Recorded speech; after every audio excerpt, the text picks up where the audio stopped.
I think we'll make a start now. I'd like to welcome everyone to today's talk.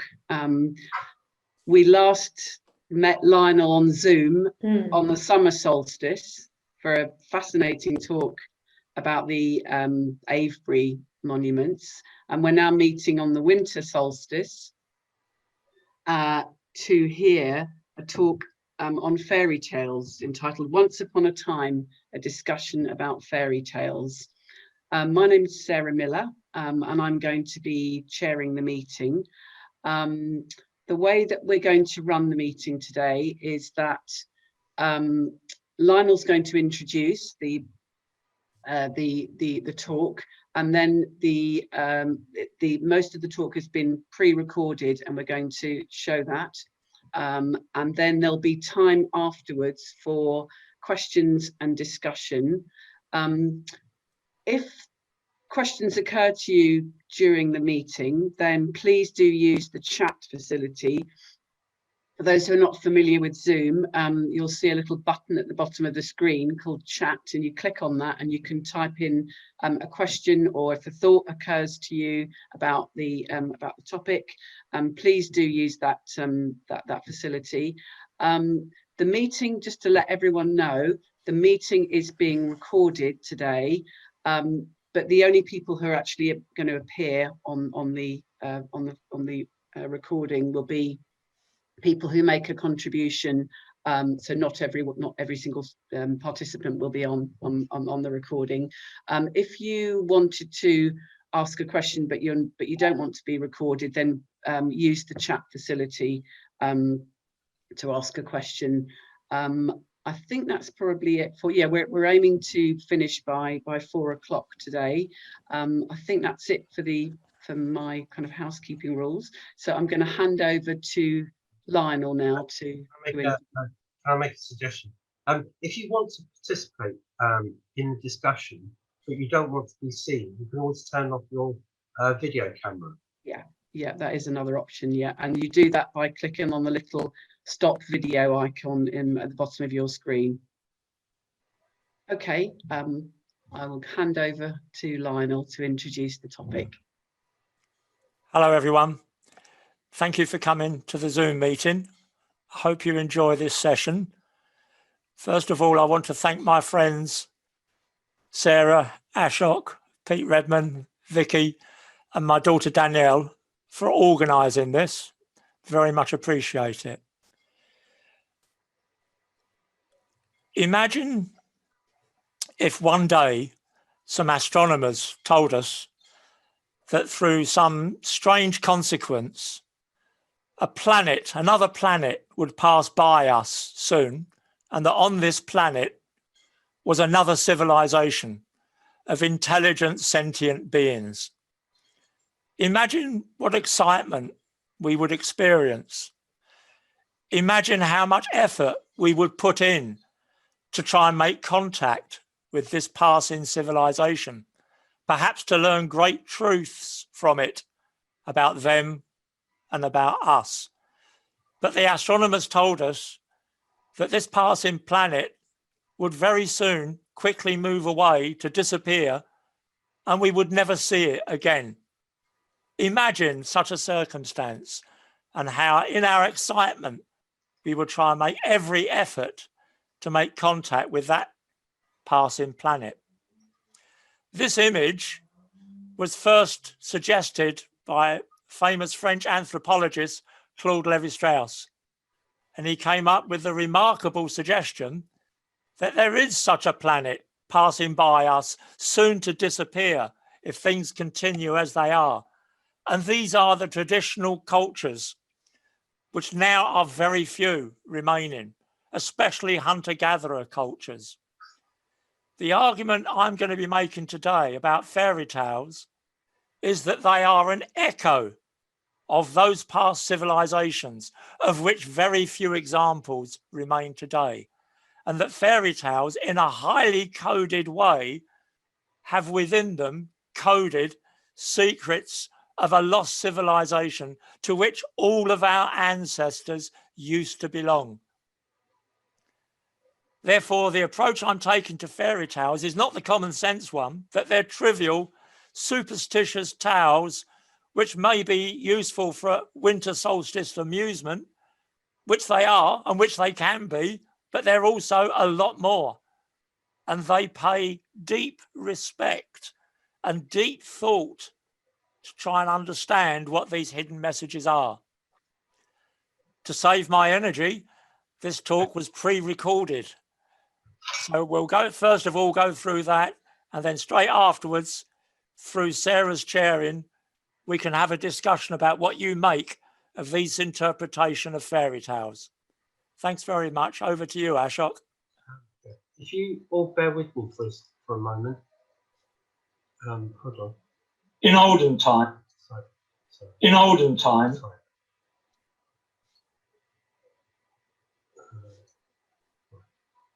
Do apologise.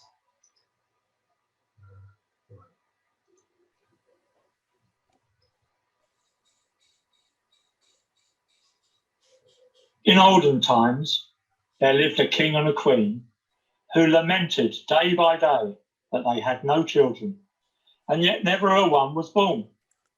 One day, as the queen was bathing and thinking of her wishes, a frog skipped out of the water and said to her, "Your wish shall be fulfilled.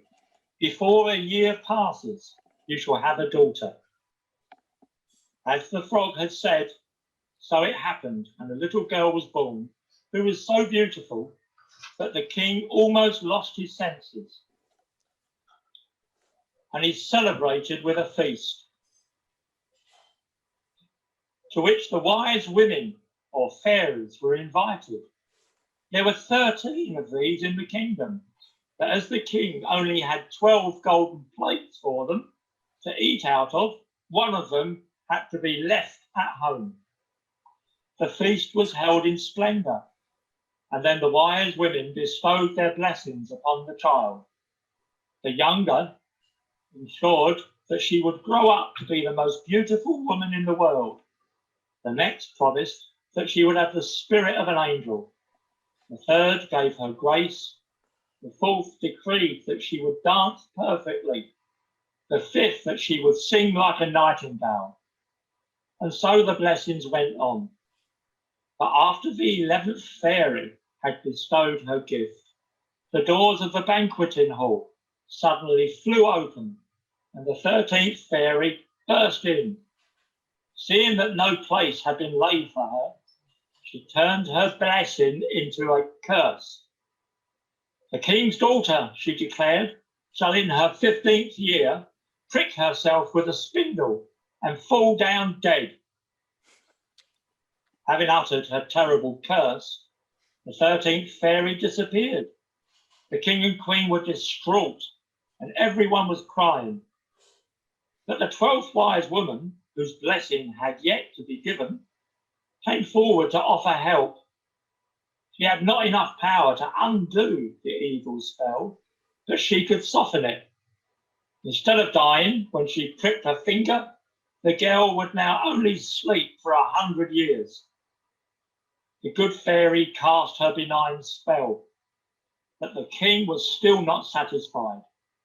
He determined to evade the consequences of the curse. Every spindle in the whole kingdom was to be burnt. On no account was his daughter to bleed.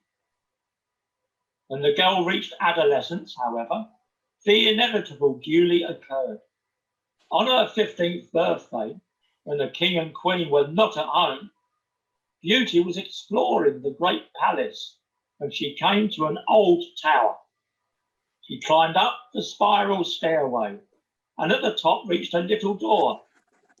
Pushing this open, she found herself in a little room, and there inside was an old woman with a spindle, busily spinning her flax. Fascinated by the spindle, merrily rattling round, the young girl reached out to grasp it and pricked her finger on it. She began to bleed and fell into a deep sleep. The curious thing was, however, that the dreadful event did not simply send the girl herself into the world of dreams. It affected the entire palace and the entire kingdom. All normal life was suddenly terminated. The king and queen, who had just come home, fell into a deep sleep along with the whole of the court. The horses slept in the stable, the dogs in the yard, the flies on the wall, all stopped where they were. Even the fire that was flaming in the hearth went still, and the cook, who was just going to hit the scullery boy, let it be and went to sleep. Everyone joined the princess in her magical trance. It was as if time itself stood still. For 100 years, all were frozen in their positions. And as the years passed, an immense forest, surrounded by an impenetrable hedge of thorns, grew around the palace. In the surrounding neighborhood, people almost forgot about the existence of the mysterious palace deep in the woods. Yet legend maintained that behind the hedge of thorns was a palace in which lay a sleeping princess. From time to time, young men, on hearing the legend, would attempt to cut their way through the hedge in order to win the reputedly lovely sleeping bride. But each would-be suitor was caught in the thorns, which clutched together as if they were alive.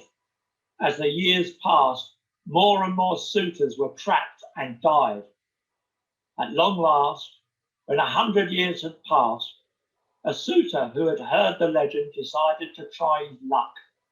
This time, as he approached the hedge, large and beautiful flowers replaced the thorns, and the branches parted of their own accord to let him through, closing again as he passed. He found the palace, entered inside, stepped over sleeping bodies, and eventually found Beauty herself. He kissed her. She awoke from her sleep. The entire palace woke up with her. The two were married, and the couple lived happily ever after. Briar Rose, Sleeping Beauty. I want to go on to use an analysis of this fairy tale that should lead, I hope you agree, to interesting interpretations. But before I start, I want to just read to you this little folk tale. And I want you to remember it because I'm going to return to it in a new way at the end of interpreting Briar Rose or Sleeping Beauty. And it's called The Tale of Mother Goose, the Old Woman Under a Hill. There was an old woman lived under a hill, and if she's not gone, she lives there still.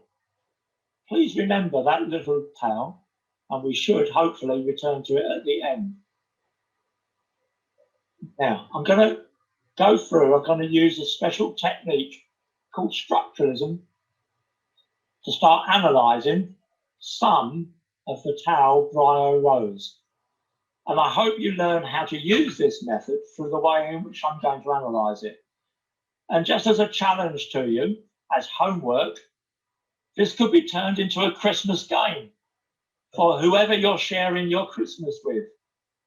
And you could choose any fairy tale or go back to this one, Briar Rose, and use this method with your friends and relatives, whoever you're staying with at Christmas, to continue the analysis of the tale. So now I'm going to the beginning of the tale to show you how I'm going to analyse it. In olden times, there lived a king and a queen. And the way I play this as a game is I shout out stop whenever I hear a formulation or what is correctly called a motif. In olden times, stop, I'll shout. There lived a king and queen. Stop, I shout. Who lamented day by day that they had no children. Stop, I shout. And yet never a one was born. Stop, I shout. I'm breaking down the text into sections where I am going to claim that there is a meaning, a hidden meaning in each of these sections, and they're called motifs. In olden times, stop. This is spell casting. This is a formula. Long, long ago.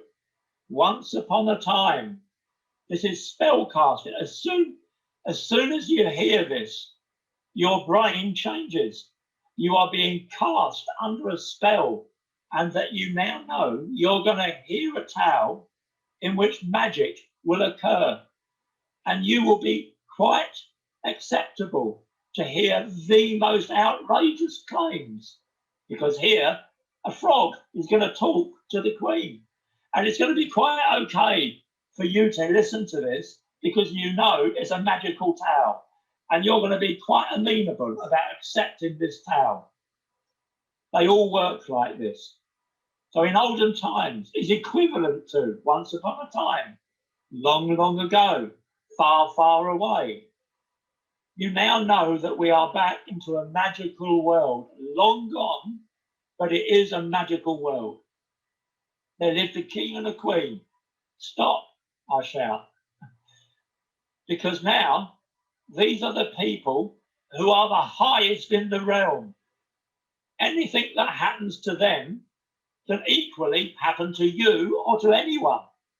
I call them an apex heterosexual, marital, monogamous couple. This is the ideal family. Although, of course, if you're watching The Crown on Netflix, there's things to be desired about our crown, but never mind, this is a fairy tale. There lived a king and a queen. So something that happened to them can happen to anyone. And now we hear the tragedy of this magical tale, who lamented day by day that they had no children. Stop. Infertile, monogamous marriage. They can't have a child and they want one. And this is now the crux of the story. And yet never a one was born. Repetition. Are you listening? Says the magical tale. I'm repeating. And in repeating, I'm emphasizing this is important to what I have to tell you. One day, as the queen was bathing and thinking of her wishes, stop, I cry. What were her wishes? We know what she was thinking as she was in her bath. She wants a child. We know that now because of the way the story began. Now here's the crunch. A frog skipped out of the water. Stop, we cry. What on earth is going on? Where was she bathing? Now, if she's in a bath, because that's what we are told, as the queen was bathing, we'd be a bit worried about the plumbing in this bath because there are frogs in the bath with her. So clearly this is a very special bath. She's in a bath in a pond or in a river. She's half in and half out of this water. And the frog was in this water, but now he's out of the water. He's skipped out of the water. He's come from the underworld. But this is no ordinary frog, like it's no ordinary queen who's having her bath in a pond or a river. And it speaks to her. Your wish shall be fulfilled. Stop. This frog is promising fertility. We've just learned that the king and the queen do not have the power of fertility, but a frog does. Now, of course, we're not surprised by this if we are used to magical fairy tales, because the frog now, coming from the underworld, for some reason, brings with him the promise of fertility. Your wish shall be fulfilled. Before a year passes, you shall have a daughter. Listen very carefully. All these stories know what they're doing. Every detail counts. Before a year passes, we now know this is something to do with time. It's not just about a frog from the underworld who can speak. This is about time, this story, before a year passes. Well, we know that a year is from one solstice and back to the same solstice. And this is therefore solar time that is going to be evaded before a year passes. You shall have a daughter. Well, that's interesting. The frog is adamant. It's going to be a daughter. It's not going to be a son. I'm not only promising you a child, I'm promising you a daughter. Now, look, we've just got here, how many sentences is that? 2 sentences. And I found all those details in those 2 sentences. In olden times, there lived a king and a queen. They have no children. There's a bathing queen. Frog stepped out of the water, speaks, you will have a child before the year is up, and it's going to be a daughter. Therefore, what I found is that spell casting is being done. There's an apex heterosexual couple who are infertile. She's in a bath thinking, it's not going to be the sun. If it's not the sun, is this a hint that this story is going to be the moon is going to be a part of it? We don't know. It's a guess. Why is it a guess? Because we know that her daughter is going to come in about 9 months. So 9 moons time. So why a daughter? We don't know yet. Is it possibly the moon? And is the daughter something to do with the moon? We don't know yet. But now we've been given this clue. Excuse me. So we're back in magical time. It's to do with the frog, fertility, underworld. Is there a moon? Don't know.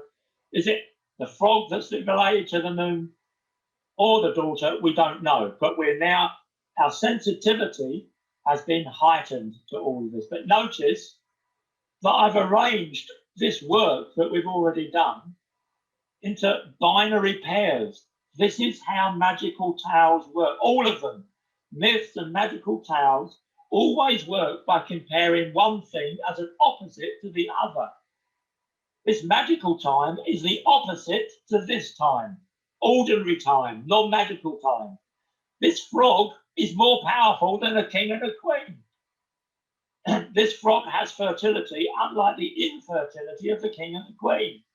The frog comes from the underworld, not this world. It's a talking frog. There may be the moon, which will be opposed to the sun. And then this is the daughter of the frog or the daughter of the moon, not an ordinary daughter. So we've done a lot of work just on these first 2 sentences. Now, this is an introduction to motifs. These are words that go together and that in their combination indicate some new emergent meaning, possibly hidden, that suggests a rule. We're now moving on to structuralism. We're looking for rules of a hidden culture. Now, if I say to you, a witch has a cat, and then I ask, what colour is the cat? All of you, everyone immediately, at least from the Western European tradition, and possibly wider than that, everyone immediately knows that the witch's cat must be a black cat. You're never going to say anything else if you know about magical tales. So when I say a witch has a cat, of course, what I should say is a witch has a black cat. And that all works and you'll all accept it. If I said a witch has a white cat, it doesn't work.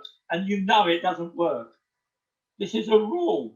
It's an invariant rule that is true of all fairy tales when you are talking about the animal possessed by a witch in a European fairy tale. So these motifs bring things together that in their combination give you levels and layers of other meaning. Well, if there are rules in what we've just done, the rules that we've found so far is that this world, the king and the queen, is not the source of fertility. The rich and the powerful are not as powerful as a talking frog. This animal that speaks is a magical animal, and they're called in anthropology therianthrops, because they bring together 2 dissimilar species, a frog and a human, join them together, and it's the human capacity to speak that is added to the frog, and the frog that is added to the human And these are combined magical species, which are the combinations of different species. And the rules may have something to do with the rules of the moon, and this may have something to do with the capacity of the daughter as well, but we don't know. But notice what I'm now doing. I'm building up a picture of another world, another magical world, which is very different from this world.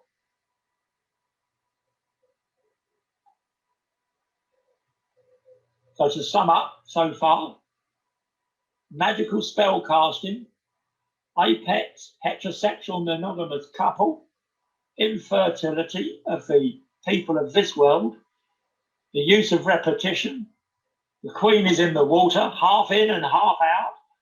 The queen is half in the underworld, half in the above world.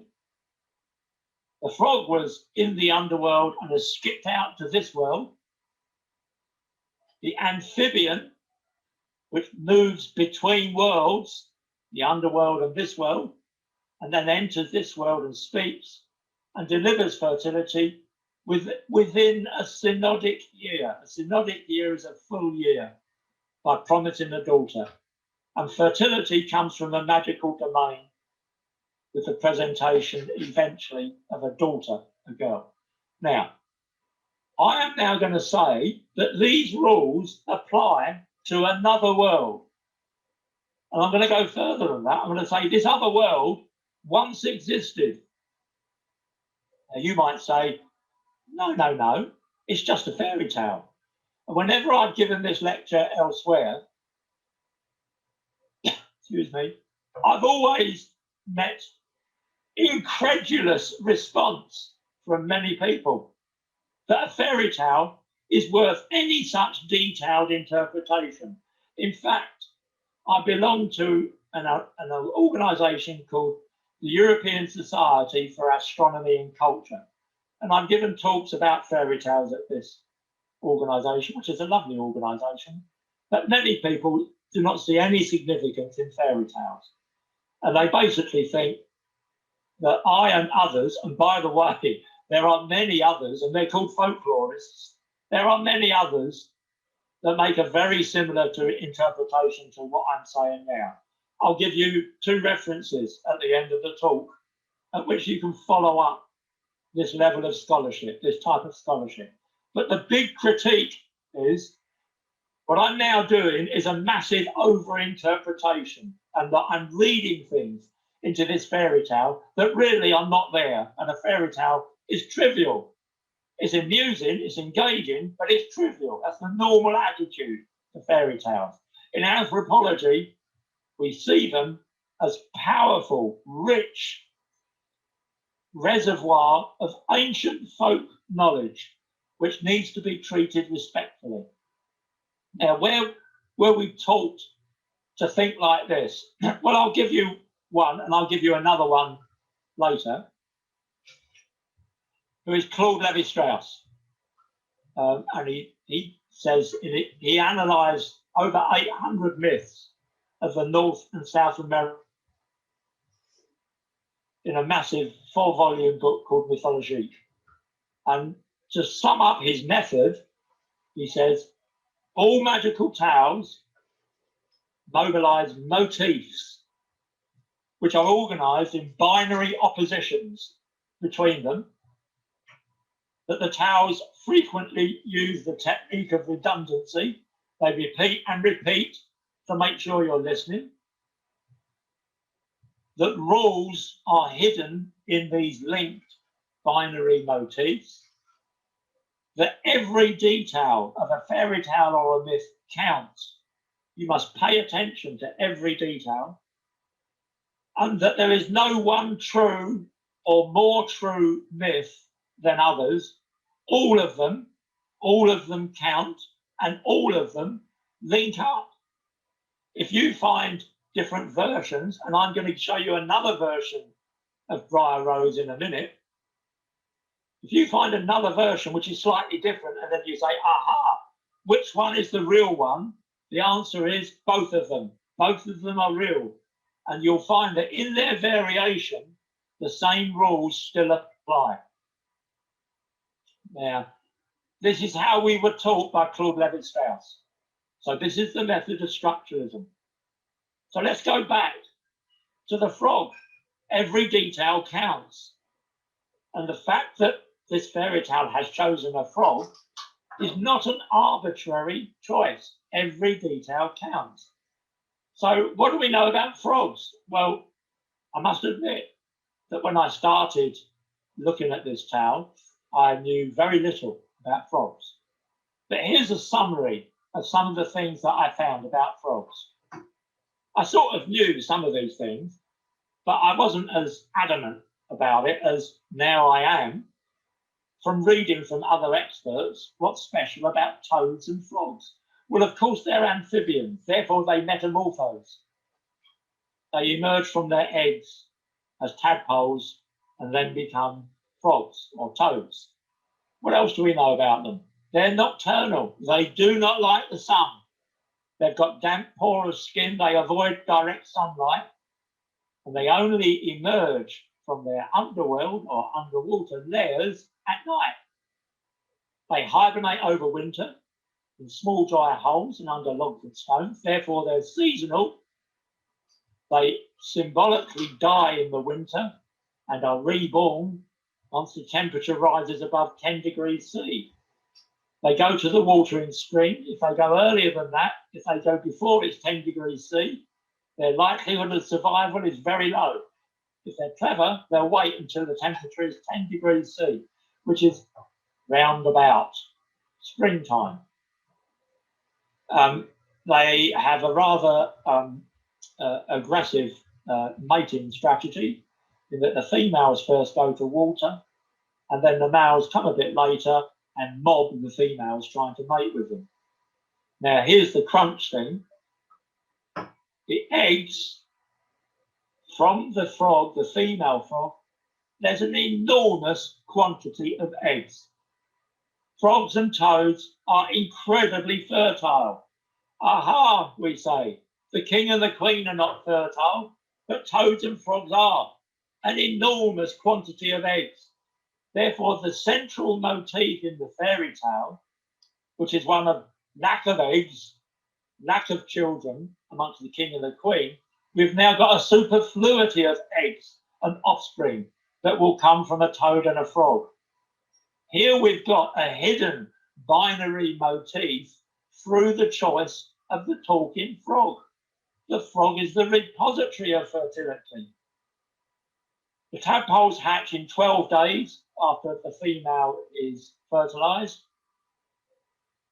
and they metamorphose into young toads and young frogs about 70 to 90 days after they have come as tadpoles. And it works out that when you work out when they metamorphose into baby toads and baby frogs, it's in mid to late June. Well, mid to late June is around the summer solstice. That's when the frogs emerge out of tadpoles round about the time of the summer solstice. So now it is about time. It may be about the moon and it may be about the sun. But remember, toads and frogs don't like the sun. Now, I've given you so far a version of Briar Rose, which comes from the 7th edition of the Grimm's Book of Fairy Tales. But just in the last few years, an American folklorist called Jack Zeitz has interpreted from the German edition 1, the first edition of Grimm's Fairy Tales. And that begins like this. A king and a queen couldn't have children, and they very much wanted to have one. Then one day, while the queen was bathing, a crab crawled out of the water, came ashore and said, "Your wish will soon be filled, and you will give birth to a daughter." Well, a crab, and there's no mention of the queen going for a swim in the sea, or going bathing in the sea, or paddling in the sea. There's no mention of that. Presumably, she's by the seaside, and a crab, a talking crab, comes to her and says, "You're going to have a daughter." Does this invalidate what I've just said about a talking frog and about a pond, not the seaside? Well, these fairy tales know what they're doing. Every detail counts. So let's understand what is a crab. Well, besides the modern Linnaean classification, leaving that aside, crabs emerge from water to come onto land. Well, so do toads and frogs. They're enormously fertile. They release thousands of larvae into the water. So they're fertile. So is a frog and a toad. Same properties. They're timed with the tides. Therefore the moon. Aha! That wasn't in edition 7 of Grimm's Fairy Tales, but it's in edition 1. We're back to time again. And they happen to be omnivores. Not any great connection there in being omnivores, except the fact, of course, is that we are omnivores as well. Namely, we'll eat almost anyone. So now we can put together our story and start linking up the stories to try and find the rules. The king and the queen are infertile and they are monogamous. It seems that the king prefers solar time, as we will see in a minute, against lunar properties, as we will see in a minute. Frogs and toads emerge from the underworld. They're hyperfecund. They mature at summer solstice, but they're anti-solar beings. Crabs emerge from the underworld. They're hyperfecund and they're lunar. We've therefore got some rules. Monogamy and the sun are in opposition to the underworld, to fertility, and to lunar darkness. We're now getting rules about another world, a world far, far away, a long time ago, once upon a time. And this other world springs from the underworld. It can guarantee fertility and it prefers lunar darkness, compared to another world of a king and a queen, which, as we're going to see, prefer monogamy and they prefer the sun. These are big guesses, big hunches, but we carry on because since there is repetition in all fairy tales and all myths, if we make an error anywhere along our interpretation of a fairy tale, that error will soon be corrected by later repetition and clarification of the rules that it is using. Well, this rather scary picture comes as a publicity poster from a German film which was called 13 Moons. Let's leave aside the picture for the moment. Although notice it's a therianthrope and notice the shape of its tongue. But the king, you'll notice, was beside himself with joy because of all of the gifts that the 11 fairies gave to his daughter. The 12th fairy, of course, remember, softened the blow of the 13th. But why was the 13th fairy angry? Because the king only had 12 golden plates. He didn't have a 13th golden plate. And we say, hang on a minute, 12 and 13, those are interesting numbers. And the golden plates, what might the gold signify of the golden plates? Now, I would immediately say the gold means the sun. Just from, for years, reading fairy tales and myths, it almost always means it's the sun.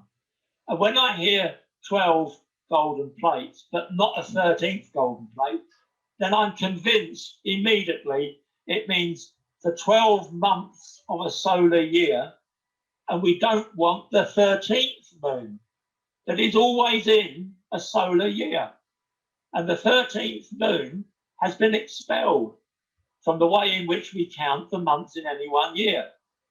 30 days have September, April, June, and November.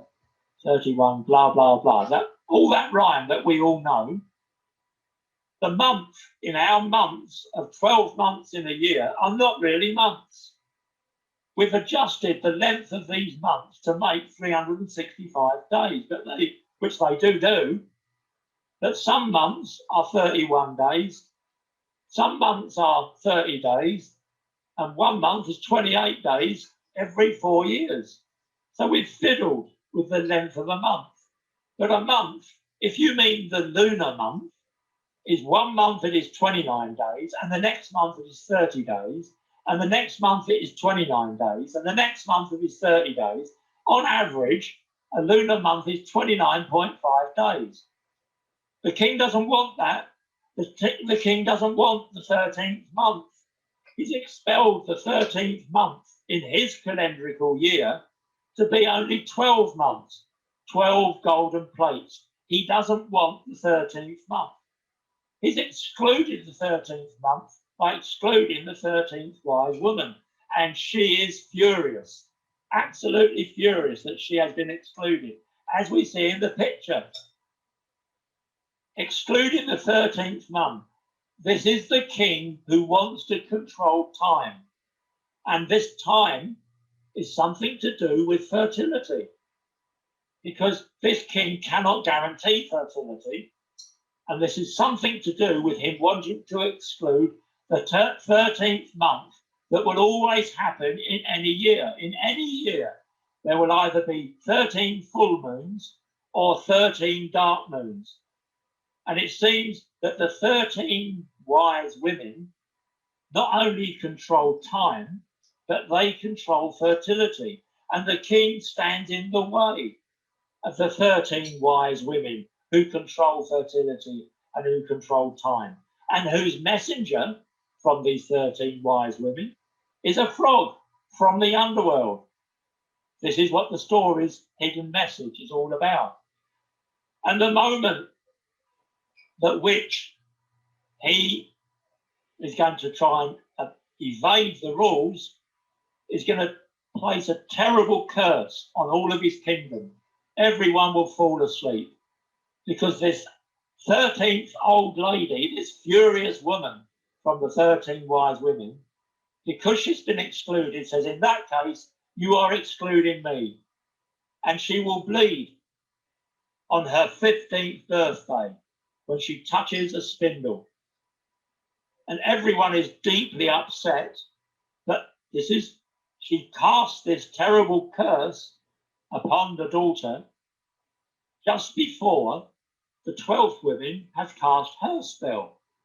And she said, and the 13th wise woman who cast this terrible spell, she leaves the castle. And the 12th one says, I will commute it. I will soften the blow with a sleep for 100 years. She won't die, but she will sleep for 100 years. The king is still not happy. He still wants his way. So he bans all spindles in his kingdom.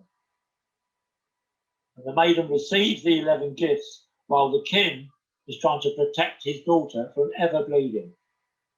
By the way, you may not know that there is an international council of 13 indigenous grandmothers who exist and who meet every now and again to try and put things right. Raya Rose is alone on the day of her 15th birthday. She explores the palace. She's exploring her world. She's looking for herself on her 15th birthday.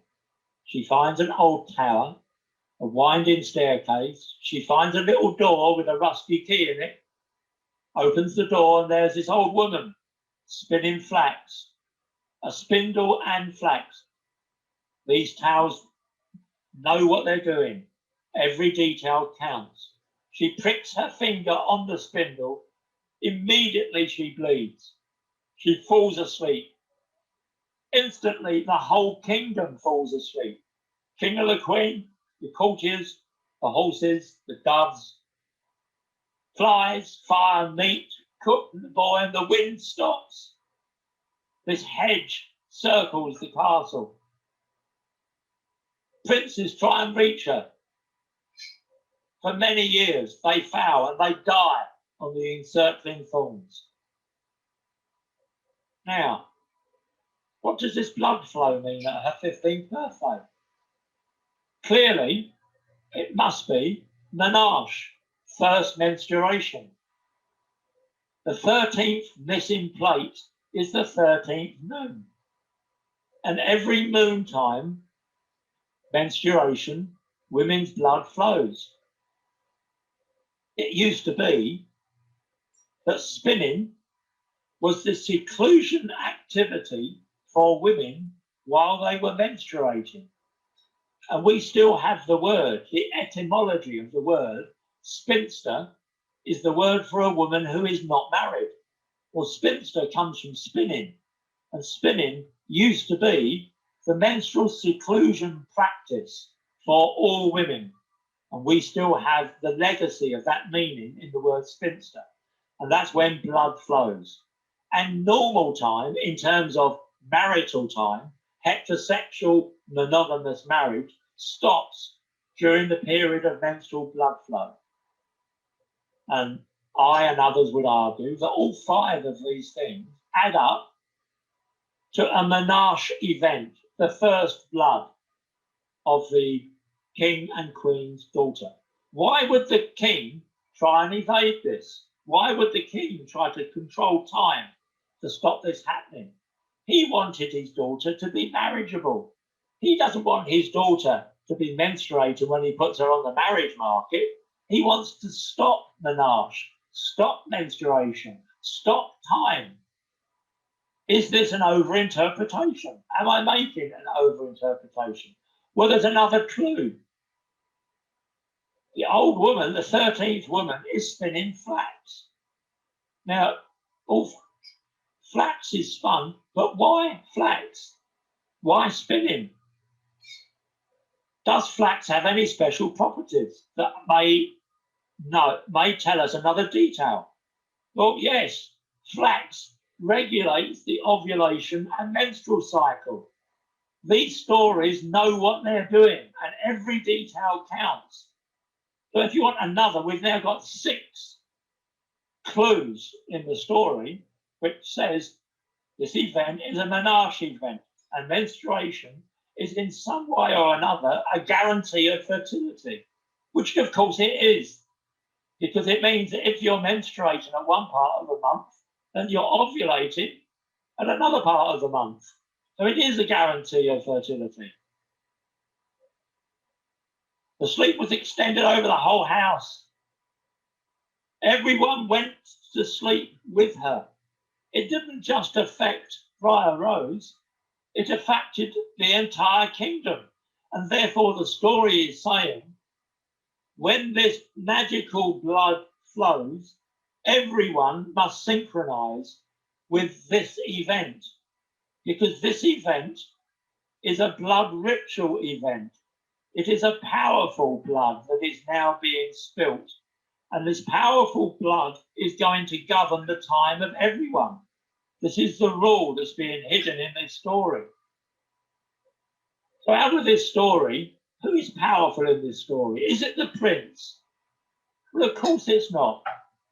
Many princes already tried to get to this sleeping beauty inside this encircling hedge of thorns. And it just so happens that this one in the town happens to show up at exactly the right moment, when the spell after 100 years is going to be spent, and it opens for him. So it's not the prince that is powerful, it is the 13th wise woman, and all 13 wise women who are the power in this story, telling this strange set of rules that once there was another world which guaranteed fertility through menstruation. And they gave this gift as a gift, not as a curse. They gave it as a gift. And here we see a depiction of the new prince showing up on the left there in his armour with his shield and his sword. But all of these other prior princes are all strung out on this encircling hedge. So this is not the powerful prince. Don't read the story that way. He just comes along at the end and gives a kiss. Well, good for him. But the power was the power of the 13 wise women. Just as we've found blood in Sleeping Beauty, so we find it also in Cinderella.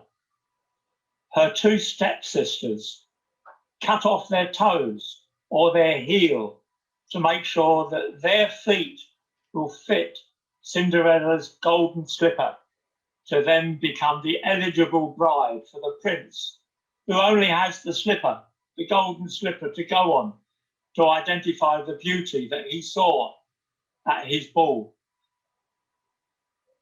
But these two stepsisters are shown to be false brides by two pigeons. The two pigeons in the tower say and call out when the prince, in all his gullibility, is walking off with either one of the stepsisters in turn, because they're not ugly, it's just that they have blood in their shoe. And the pigeons call out, "Looky, look at the shoe that she took.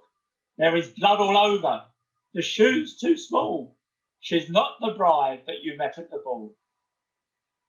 Unlike Cinderella, who is cooked, she's not wet, she's not raw, she's not bloody. These two stepsisters are not ready for marriage. They're in their bloody menstrual state, whereas Cinderella is ideally ready to be the eligible bride. She lives in the cinders, she lives in the hearth. She's cooked well and truly, not wet, not raw, not bloody. So therefore we now find a reverse case in the tale of Cinderella with the same rule. This is the point, that menstrual blood is of a symbolic quality which cannot allow marriage to take place. Well, let's just ask again the question.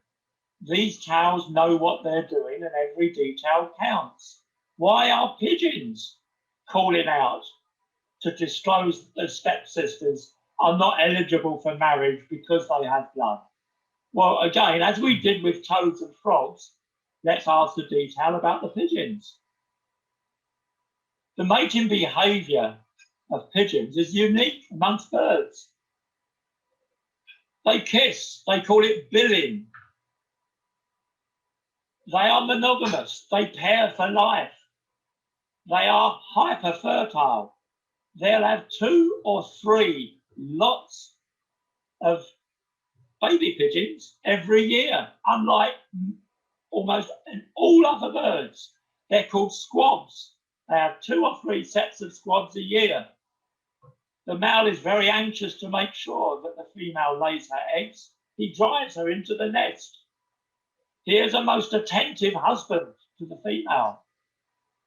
And the female, the mother pigeon, feeds her offspring on milk, or rather it's pigeon milk.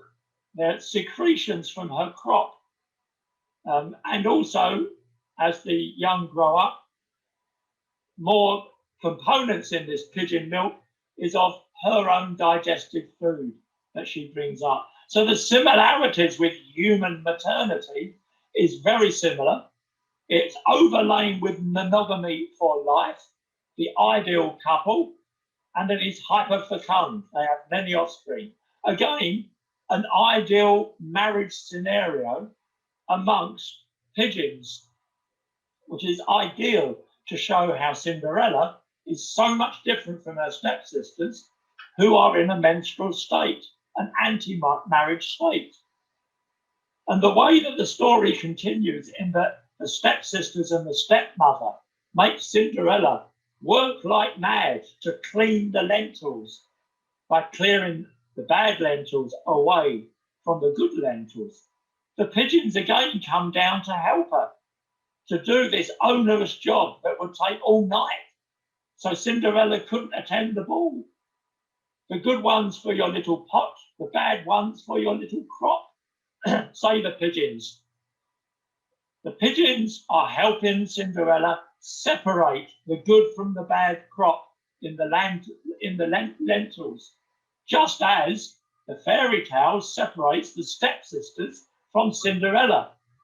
It's a classification job that's been achieved in the fairy tale, separating the bloody from the cooked, those who cannot get married from those who can get married.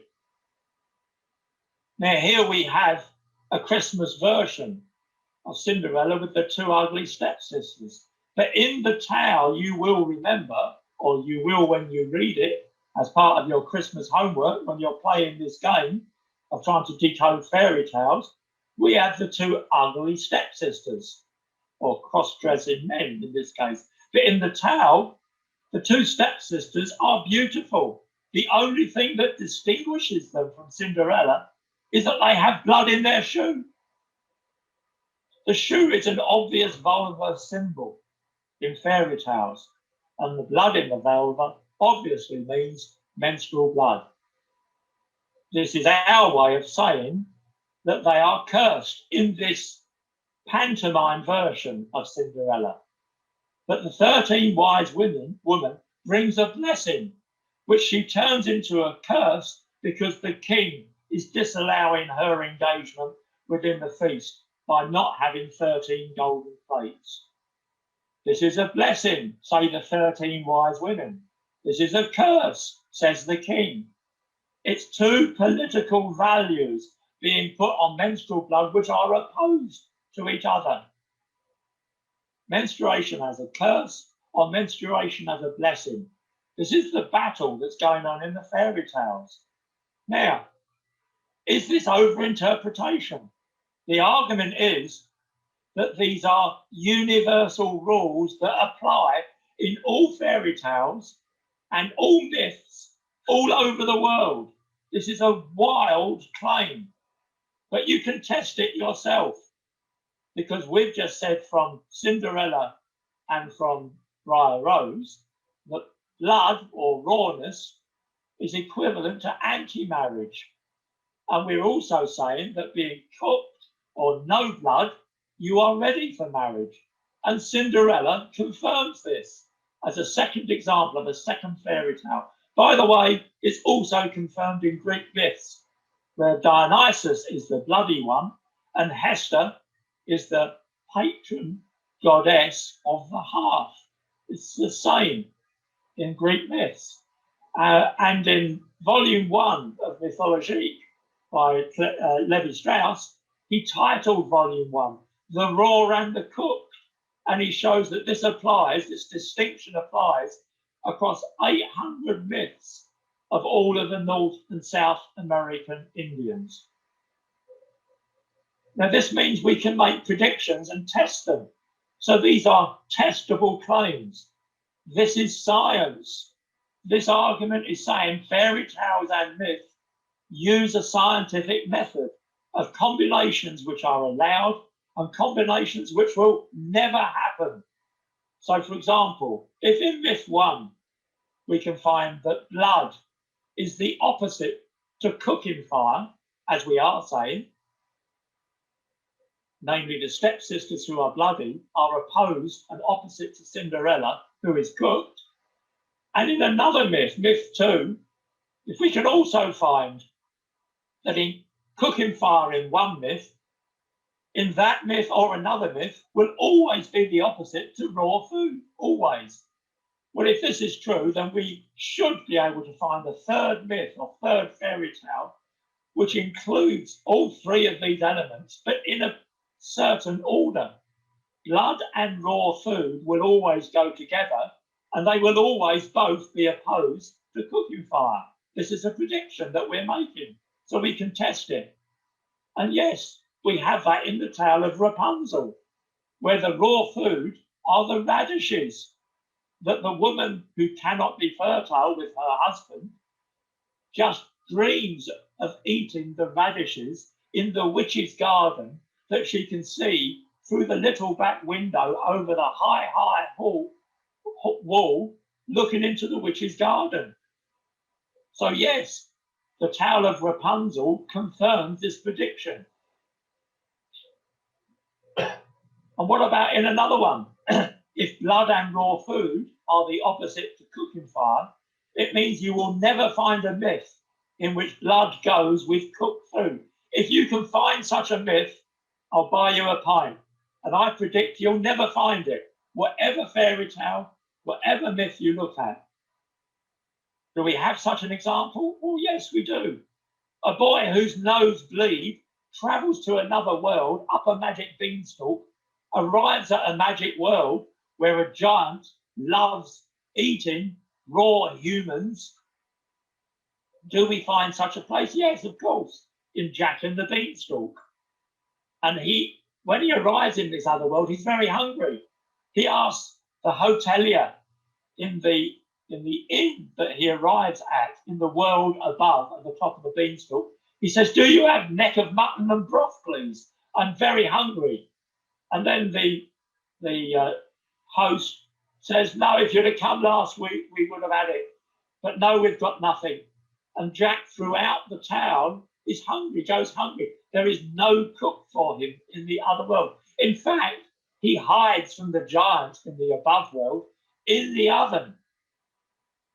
So no, he's always raw. He never gets cooked food. So this prediction is confirmed as well. And you can go ahead and make these sorts of predictions. Now, when you think about it, this is very, very odd. Because we're being asked, you could be asked to make a fairy tale. And you are given the rule that you can be released from all requirements to follow all laws of physics and all of the common sense rules of material life in this world. Anything can happen. Anything magical can happen.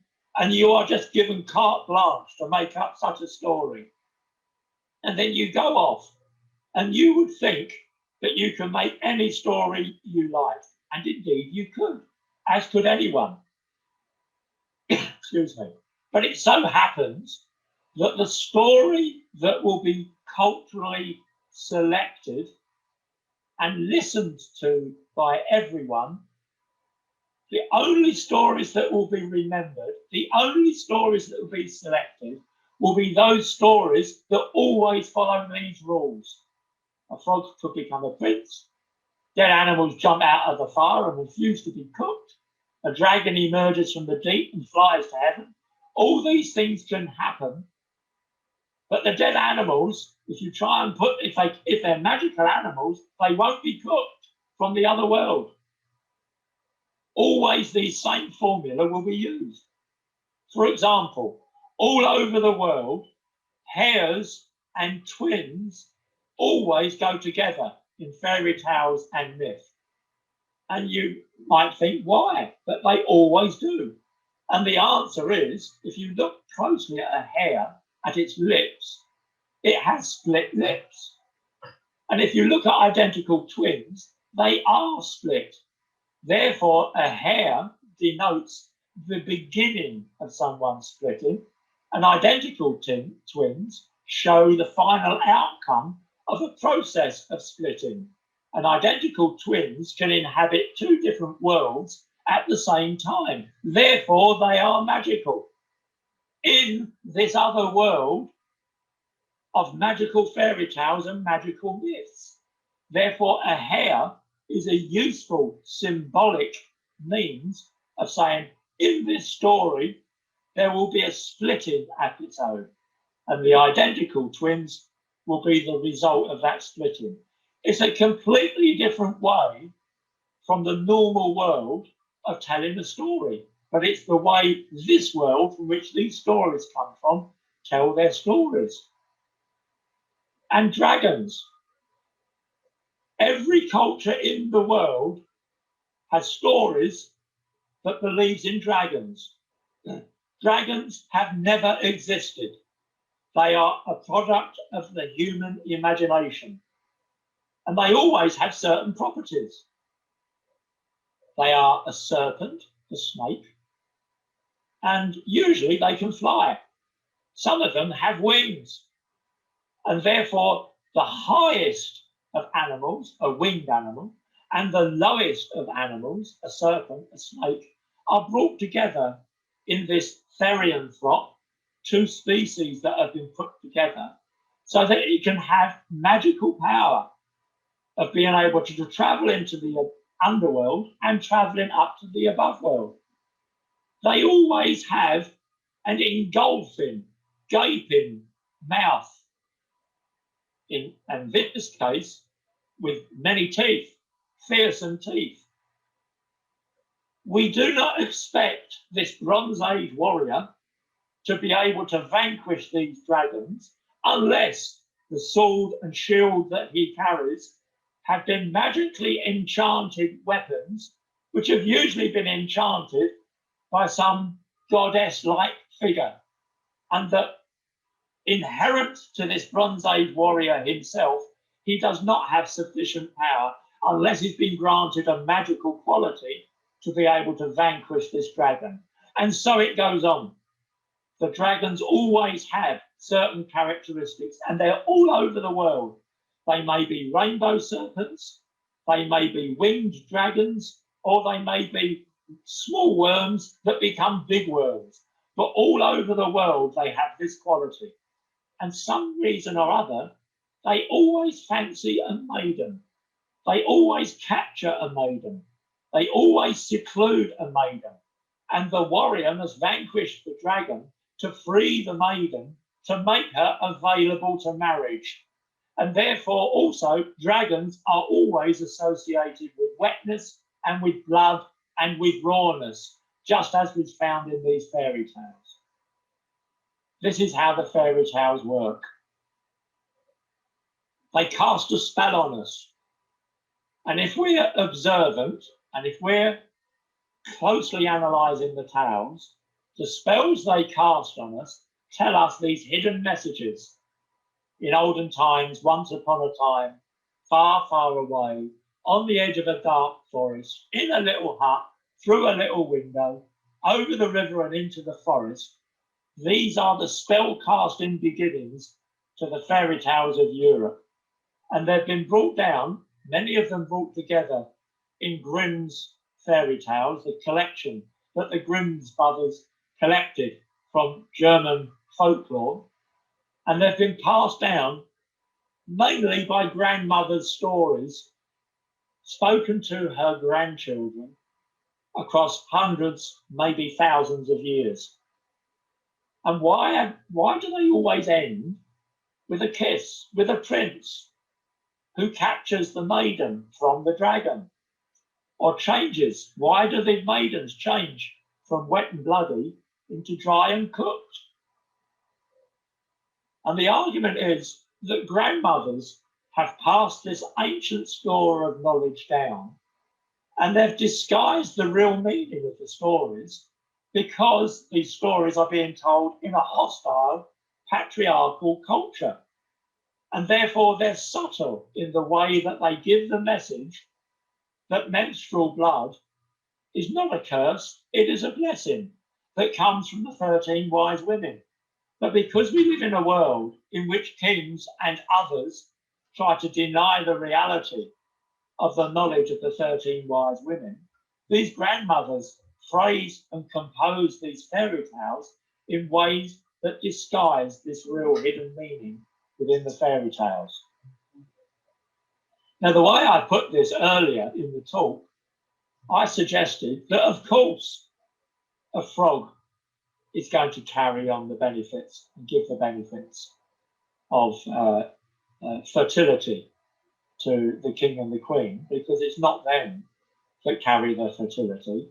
It's the fact that the menstrual blood, once it flows, is an indicator that in 15 or so days' time, ovulation will take place. And the way I put it is as if this menstrual blood flow is just the individual benefit, the individual ability for an individual woman to be able to show that she is fertile. And I implied there early on that the sole significance of this was the menstrual and ovulatory cycle of a single woman. Now, that's actually not right, because why all this paraphernalia? Why all of this other stuff about a frog? Why does a frog from the underworld bring this blessing of menstrual blood flow? Does the frog have knowledge about the ovulatory cycle? Of course not. That's not what the stories are about. This is not a story about the human reproductive cycle because a frog's telling it. Why does the whole palace go to sleep? Why can't it just be Briar Rose that goes to sleep? Why is it 13 wise women are part of these blessings of which menstrual blood is one? Why are there 2 bleeding stepsisters plus a stepmother who are in this alliance of blood kin, a stepmother and her daughters? Briar Rose's 2 stepsisters. Why twins and hares? Why splitting into 2 domains? Why dragons? Why are dragons always associated with blood?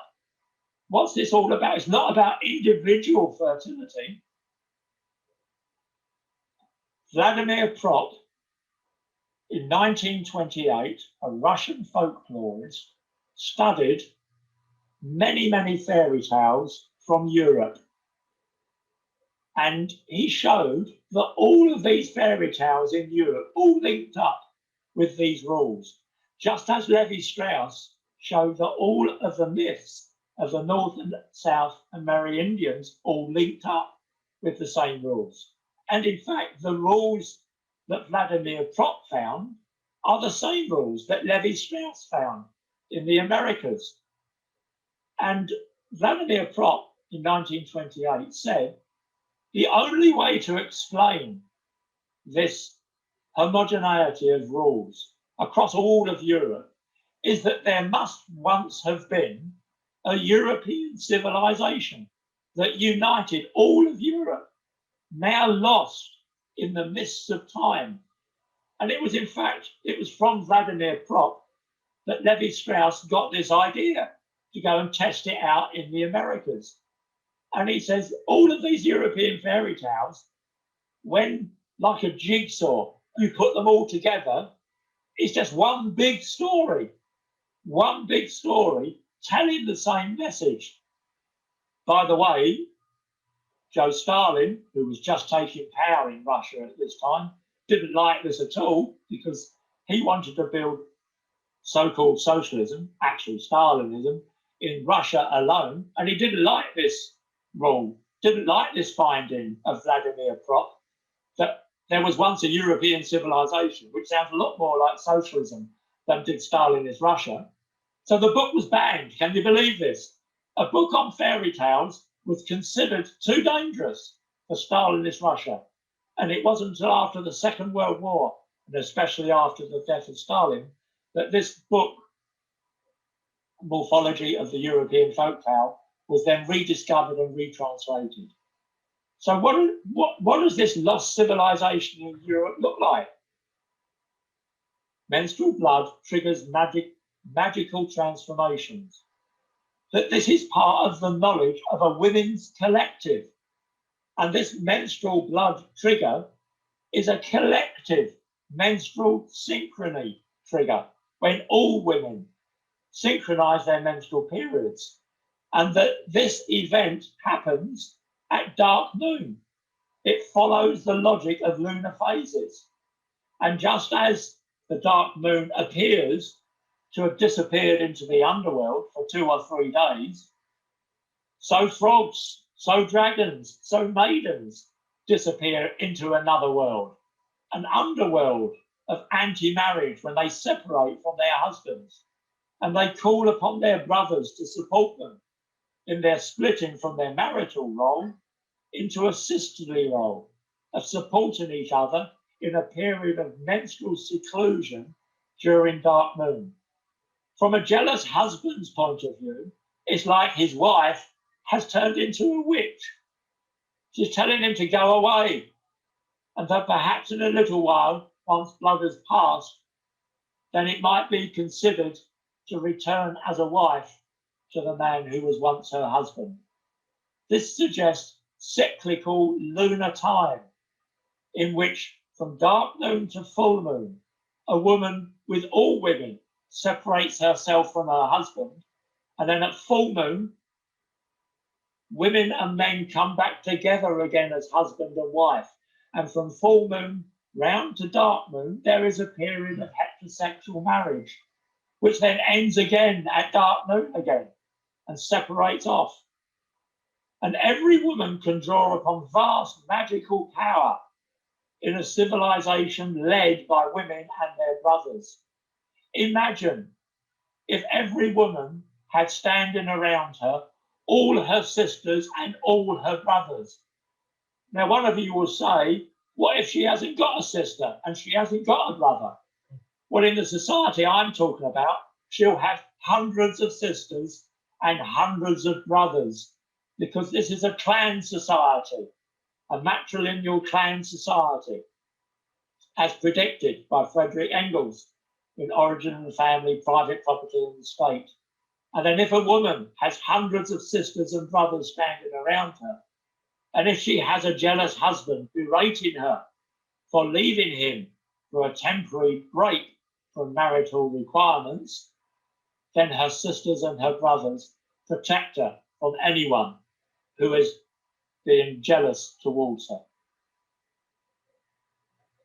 This theory is called, by its founder, Chris Knight, sex strike theory, in which in the past, in the Paleolithic, in hunting and gathering cultures, a way for women to lead culture and to gain provision and support from men who approach her as possible husbands, namely men from another clan. The way to make sure that these men would be useful to help to bring up highly dependent offspring, our babies, who hang around for 15 or more years and need support. A woman needs massive support to successfully bring up children.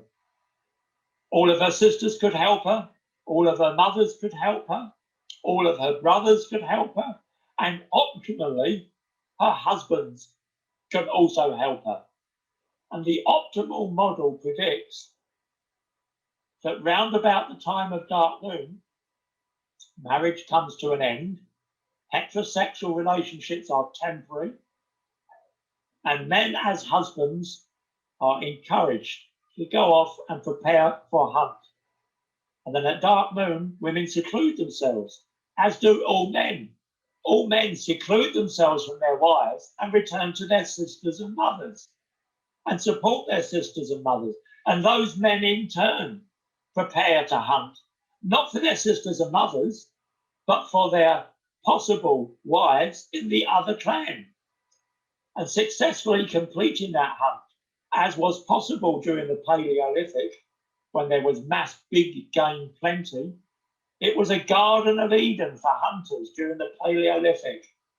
And successful hunting was almost certainly guaranteed during a period of masses of large game animals, until they ran out, which they did at the end of the Paleolithic. But after a successful hunt, the men would then sacrifice their hunted meat, not to their sisters and mothers, but to their wives in the other clan. And in turn, those sisters and brothers in the other clan, their brothers in the other clan, would then offer hunted meat who to? Why? The women of the other clan, who are the sisters to the men who have just sacrificed their meat to the women of the other clan.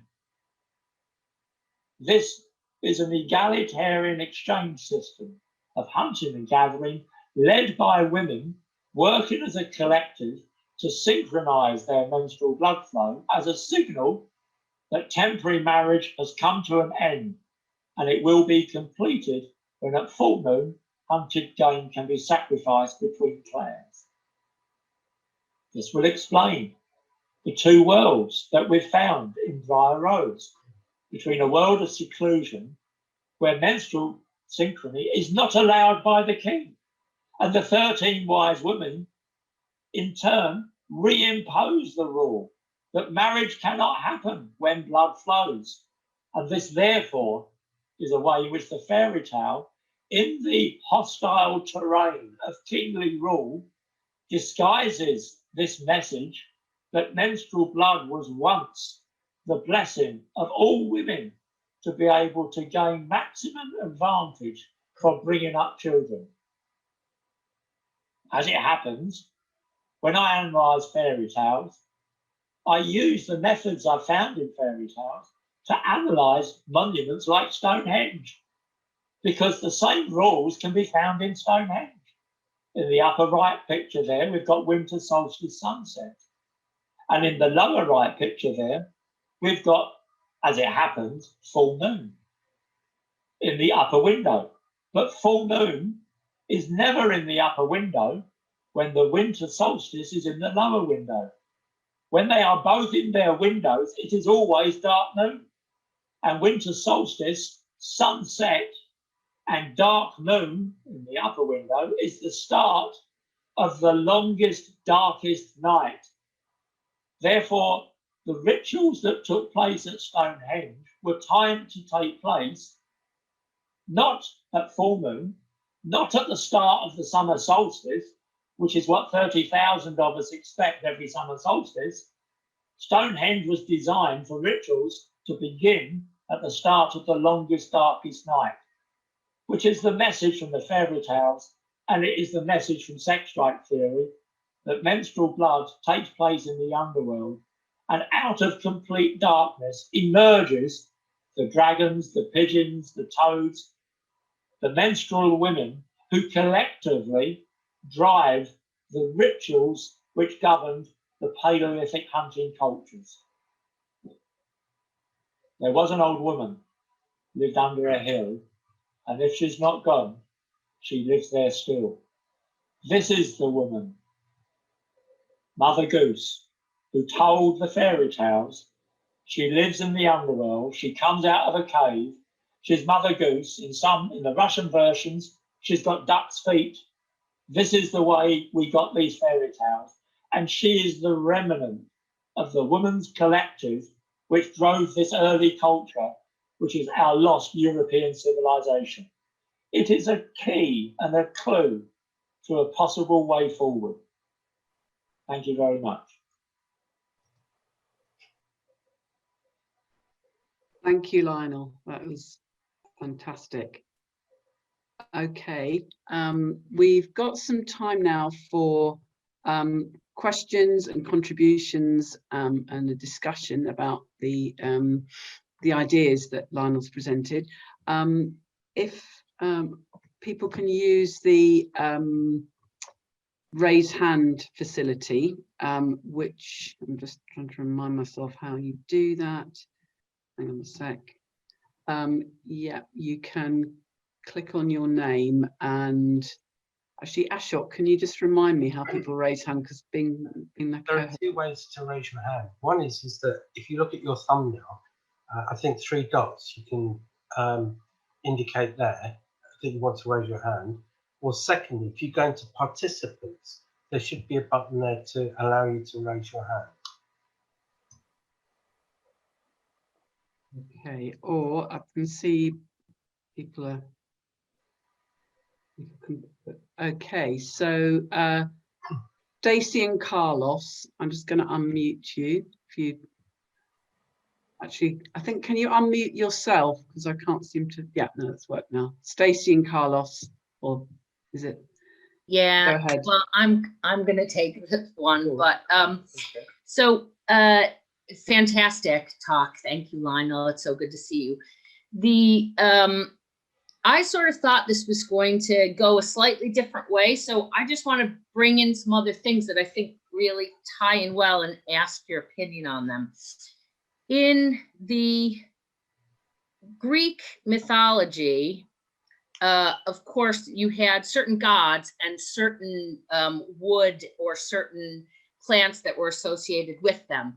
Now, in the Cinderella story, all of the power comes from the birds that come out of the hawthorn tree, which is associated with that Hermes being able to cross over between the two worlds, or not hawthorn, hazel, sorry, hazel.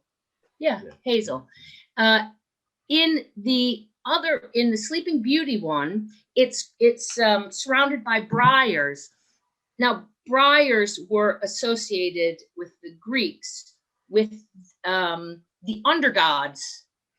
So they were celebrated in a different way. So the gods of the underworld, and they were celebrated in a different way. If you were celebrating Zeus or somebody, you killed something, a sacrifice, and then you all ate it together. But when you were trying to, when you wanted to sacrifice to the gods of the underworld, you burnt something that was you cooked something that was inedible. So a lot of times they used puppies. So that idea, it was sort of a weird thing of not only the raw, but the edible versus the inedible. But both of these stories seem to have the feeling that the power is coming from the underworld. The power is coming from the thorns that can enclose Sleeping Beauty. The power is coming from, as Carlos says, the matrilineal, what did you call it? Lineage of the underworld, the ancestry. And I just wondered if you had any thoughts about those things, about whether that was symbolic in any way, or does that fit? Can you hear me? Yep. Yep. Okay. Sarah, do I answer questions now? Sarah, unmute yourself. Sorry, folks. There's no other hands up at the moment. But there was just a question in the chat saying, can you just mention again the two books that you mentioned? Okay. Just repeat those again. But yeah, while people are thinking, that if you come back in on Stacey's point. Okay.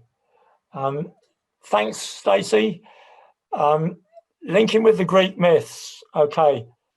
Now, the Greek myths are complicated because when we think of the Greek myths, we think of Apollo, Zeus, Athena, and this is a late version of a whole series of transformations that the Greek myths have already gone through by the time you get to Apollo, Zeus, and the Apollonian family, of which there are 12 or 13 gods and goddesses in the Apollonian family. And it's either 12 or 13, according to whether Dionysus is present. And Dionysus, of course, is torn to shreds at the culmination of the summer solstice ceremony at the Apollonian temples in Delphi. And when he's not there, and when he has been torn to shreds, and his bloody remnants have been consumed by the Maenads, these crazy women who always follow him and then tear him to pieces, good luck. Once that's been done, the other one that makes up the 13 is Hester, and she is the goddess of the hearth.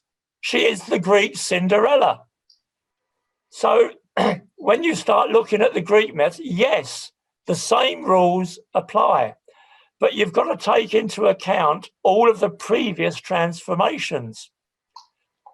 Because if you go right back to the beginning, before there were Apollonian gods and goddesses, when there were Titans, and even before the time of the Titans, when there was Prometheus, and if you ask Prometheus his view of the gods and the goddesses, he says, I hate all the gods and the goddesses. So there's a whole series of revolutions and counter-revolutions that go through the sequences of the Greek myths. And by the time you get to the last transformation with Zeus and Athena, this miserable goddess Athena, who has sworn herself to spinsterhood because she hated Medusa, the most beautiful goddess, who had beautiful golden hair, but who she turned into a monster with a hair of serpents. There are these enormous battles and transformations taking place within the Greek myths that are apparent, unlike in the European fairy tales where everything is disguised, because patriarchy is so strong that these hidden menstrual rules have to be disguised. But in the Greek myths, it's open warfare. So it takes a lot more work in the Greek myths to disentangle all of these different layers of meaning. It took me 3 months once to decode one myth around Apollo and the summer solstice games at Delphi. Because each time you come to a formulation, it turns out it's a lie. And that behind the lie, there's something that he's hiding. So I'm sure that, especially, for example, hazel, the hazel tree, is of course that's the tree that Cinderella's mother is buried beneath. And that's the tree on top of which there is the pigeon loft where the 2 pigeons are. So, yes, I think they all connect up. I think it takes a lot of work to analyze the Greek myths because there's all sorts of politics involved and you have to be patient. But I would argue that, yes, they all do link up. Thanks. Does anyone else want to come in with any questions, contributions or points? If you either use your virtual hand or just wave at me. If you, I'm just interested about the subversive grandmothers. I'd really like to know more from Lionel, if you get time, about the International Council. Was it the International Council of Grandmothers? But, yeah, yes. I can see we've got a hand up here. Gordon Jelly, do you want to actually, Gordon, can you unmute yourself? Yeah, okay, go ahead. Hi, Lionel. I've just got a question. I was reading a little bit around this, mostly on Wikipedia, I have to confess. But I was in some of the stories, there's a fish and the fish that gets eaten, and it's to do with the bones of the fish. And is that analogous to the crab and the frog, like you indicated in the talk? I was also wondering, I looked at Snow White because that's a very popular fairy tale. And I was quite surprised there's different versions of that as well. But there does seem to be a pattern of women who give birth to daughters, which fits with Cinderella. And do they represent, I mean, it's, to me, it had echoes of when we've talked previously at Avebury about the origin myths in Adam and Eve and that kind of thing. And are there parallels there that we should look for? Or again, is that over-interpretation? Okay, hi, thank you, Gordon. Okay. In answer to that question, the thing to do is just say, does magic happen in this story? And if magic, if mystical power operates in a story, then this method says, yes, the rules will apply that apply in all the world's myths and all the world's fairy tales. However, some of these stories are so complicated, so subtle, it takes work to understand them and to unravel their inner meanings. And now, the first one on the fish, I didn't catch where you said that was from, Gordon. Where was that from? I think it was a Chinese version of either Cinderella or Snow White. I can't remember. Okay. Yeah, the Chinese are very interesting, the Chinese tales, and I know very little about them. But a fish, well, straight away, the first thing you say about a fish is it's a member of the underworld. I mean, in some cultures, by the way, fish are considered to be an aspect of the dragon, by the way. So again, that's a simple way to start approaching something like a fish or a talking fish as to be one of the denizens of the underworld. And then the prediction would be, if this guess, all of this is guessing, Gordon, you just begin with a good guess. And if you're wrong, the story will tell you are wrong by looking at all of the other details of the story. So it's a lot of fun So I love playing with fairy tales. If you sit around in a group with people, because Gordon, we've done it together. If you sit around in a group and you go through these stories, someone will come up with an idea that may be brilliant. Someone will come up with an idea that may be not so good. And we'll find out later as we carry on through the story. So therefore, it's a lovely democratic way to start decoding fairy tales, is to turn it into a lovely, joyful game. Adam and Eve. Well, I love the story of Adam and Eve in the garden, because of course Eve listens to the serpent in the tree of knowledge, and the serpent speaks, and the serpent is of course Adam's first wife, it turns out. And Adam's first wife thought Adam was boring because he always wanted to be on top. And Adam's first wife wanted to be on top. And she got so fed up with him that she left him. And this is the serpent speaking from the tree of knowledge. So the two aspects to women, the menstrual aspect to women and the full moon aspect to women, and whether or not she is available for marriage, all magical myths are obsessed with this binary opposition between whether or not a woman is available by a heterosexual man for marriage. They're all centered around this. So all of these stories say that in the beginning, in the first cultures, marital rules were at the center of the principles of social organization. That this brings to us the issue of gender politics today, because these stories say way back in the past, we knew very well how to organize gender politics. And these stories are saying, you lot today who don't understand these fairy tales, by the way, you're living in cultures that have got no idea how to organize your gender politics.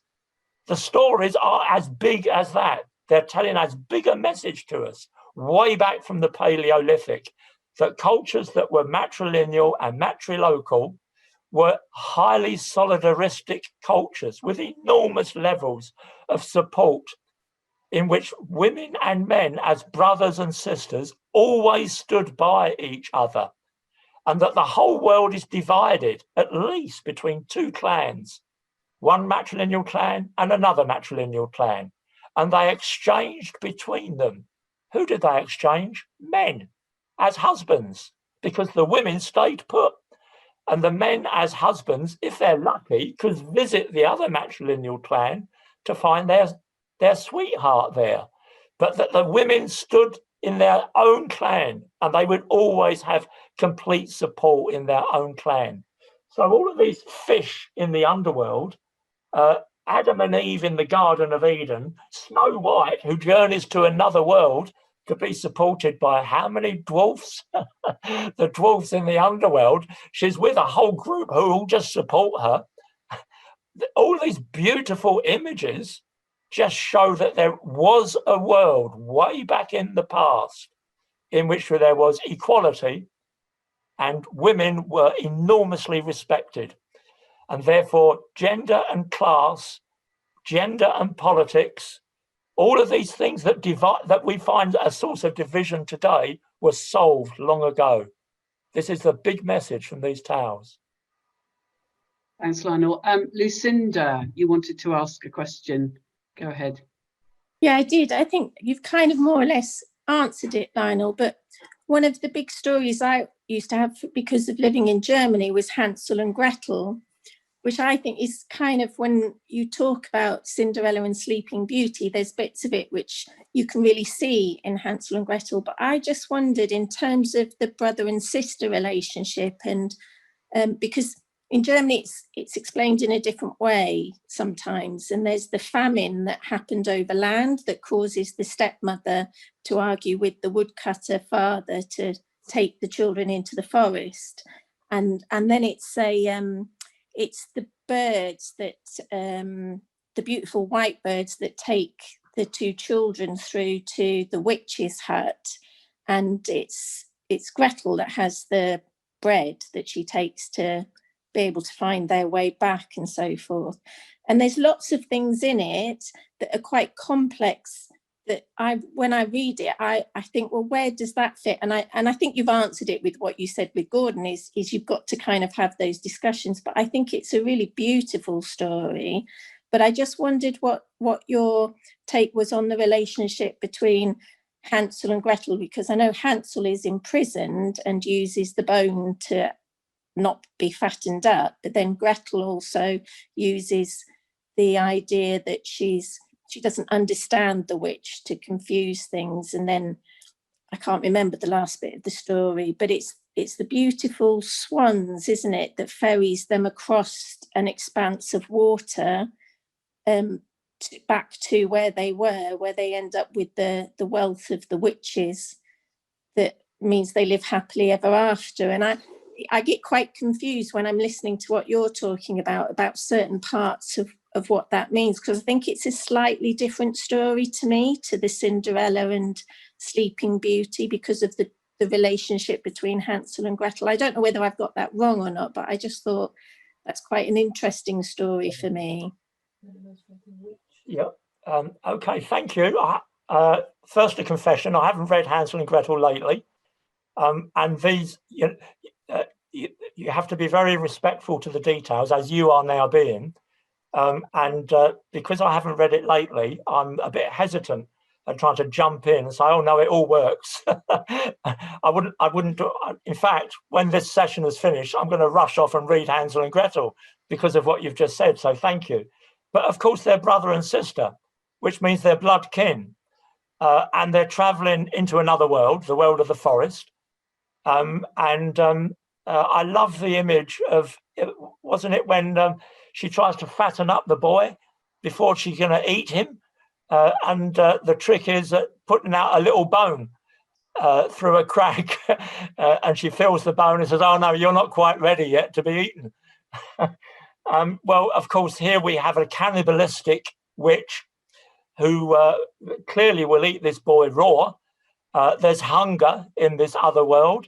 Well, of course, there's no cooked food in the other world, just as there's no marriage in the other world, because to be married, you have to be properly cooked.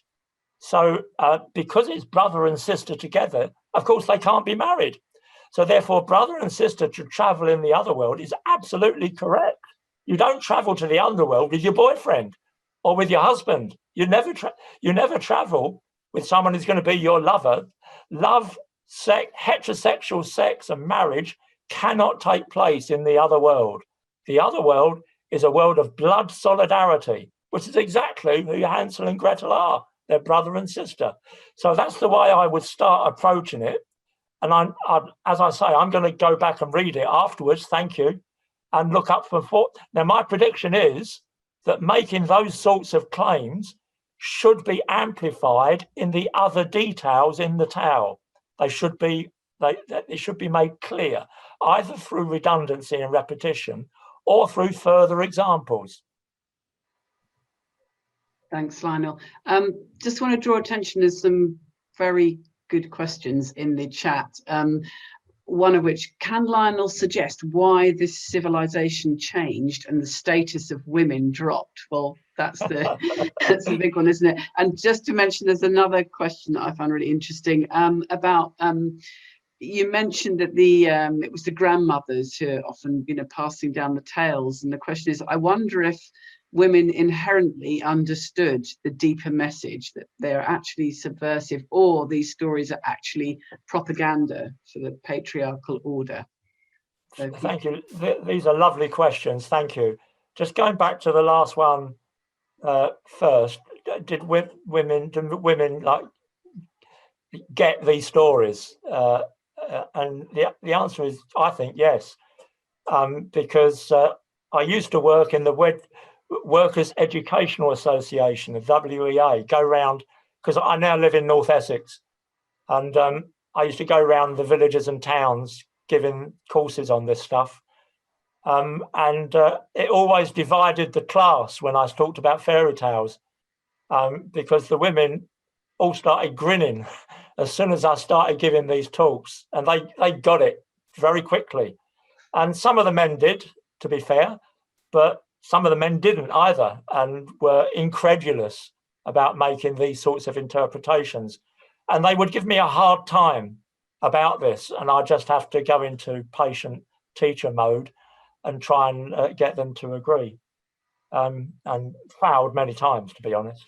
But okay, yes, I think this is still can be understood by many women. Now, where did this all go? Where did we lose all of this? Which we did, as we clearly have. I mean, just to see the last remnants of Trump, we know how things can get really bad in gender politics. And this is a sad story. In fact, this is where I started my research years and years ago. I won't go into why I started all of this, but years ago, I wanted to know the answer to this very question. When did things all go wrong?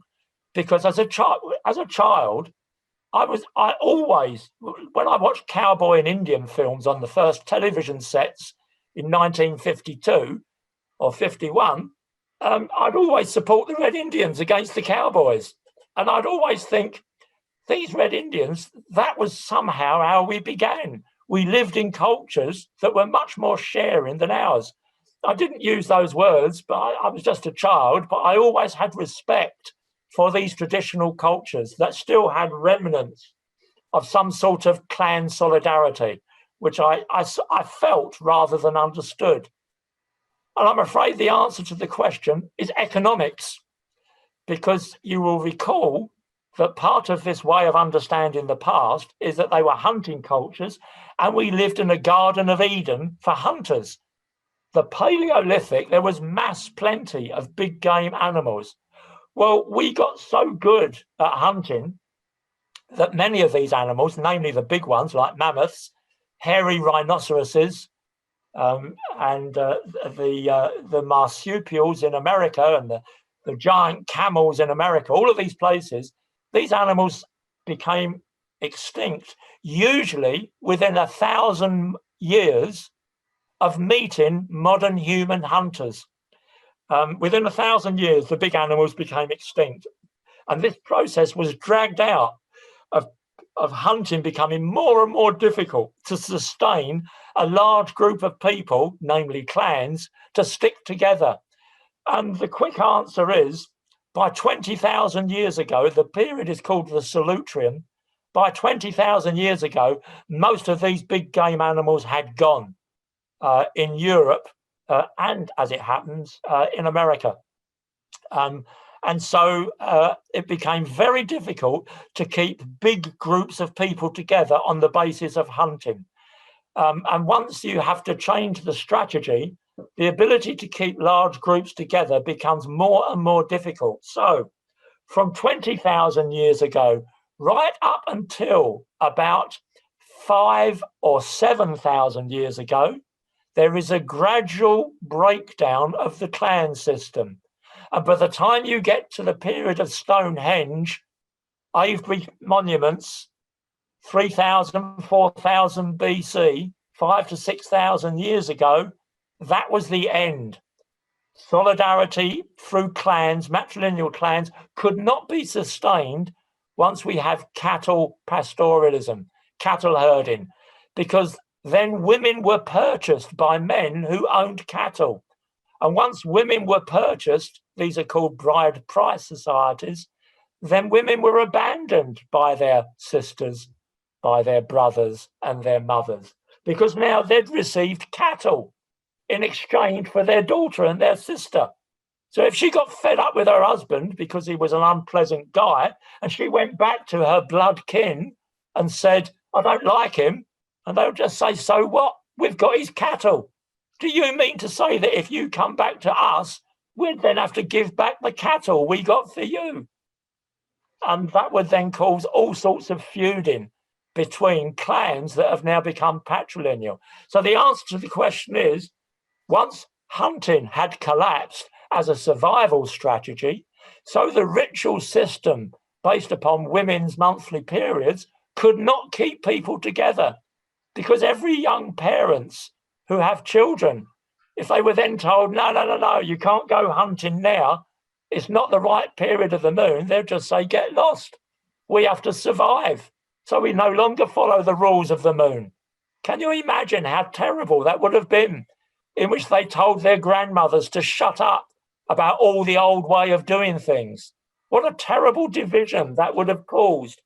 And that slowly happened from 20,000 years ago to 5,000 years ago, at different rates, at different places, and in different circumstances. But that's what the myths say. The myths say that once agriculture began, that was the death, the social death of all women. All the world's myths say this. It's an unhappy story, but not one that needs to be forever. We now have the means to produce mass plenty for everyone. We don't need scarcities. Scarcities are just artificial result of the system. I'll stop there. Thanks, Lionel. I just want to, there's a comment in the chat that raised another interesting point from Sep, saying there are so many fairy tales and myths about the race of the slow and the fast from a time when patrilineal system overtook power above matrilineal systems. So that's that comment. And just want to see. Let me say hello to Sep. Hello, Sep. Thank you. Wonderful. Sep, hello, Lionel. Hello, Sep. Sep is an expert on fairy tales, much bigger expert than I am. So, no, that's not true. So, no. Sep, thank you. Your work on the hare and the tortoise is just lovely. Thank you. Thanks for your talk, Lionel. Thank you, Sep. So we've got time for one more, possibly. I'm just trying to see if there's any more questions in the chat. Just to say, the whole talk is going to be uploaded onto YouTube. Thanks very much, Ashok, for doing that. And so, yeah. And so please leave your email in the chat if you want to be notified when that's going to be available. Okay. I can't see any more questions. Let me just... May I give a short comment? Of course, yes. Go ahead, Seth. Just because tomorrow is winter solstice, and together with a conjunction of Jupiter and Saturn, which are as close as several hundred years before. And I just want to mention that this race of these two planets are mirrored in so many myths, just like also, let's say, the faster wins the throne of heaven when Zeus won over Kronos, which is at the base of the Olympic Games. Or let's say the birth of Jesus, where let's say the old system tried to overcome the new when King Herod wants to kill the new system coming with Christian and so on. That's all the let's say the quarrel of the new and the old system, which is mirrored in this myths, just like, let's say, the race of the hare and the hedgehog, which you can find on my let's say academia articles. Thank you, Lionel. But thank you, sir. These are, let's say, new myths. These are more new, not like yours from time 20,000 years ago. Yeah. So this is very, let's say, about 5,000-6,000 years old only. Okay, thank you. Okay.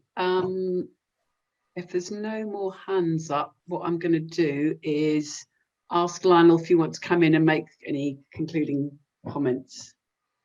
No, the Ashok will be uploading the talk, and at the end of it, there are the two references that I've recommended if people want to follow up with a bit of reading. But no, I'll just say happy Christmas to everyone, or happy solstice if I put on my pagan hat. And please enjoy fairy tales you might want to play that game. It's a lot of fun. I guarantee you will enjoy it. Thanks to everyone. Take care, everyone.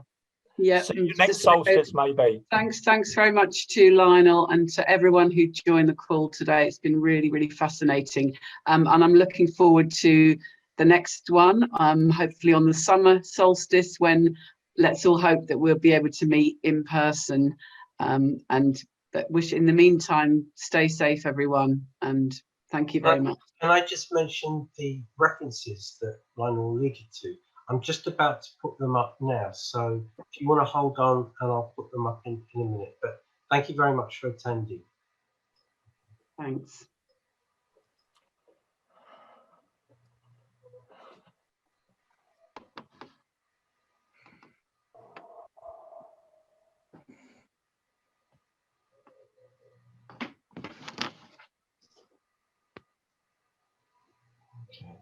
Good night.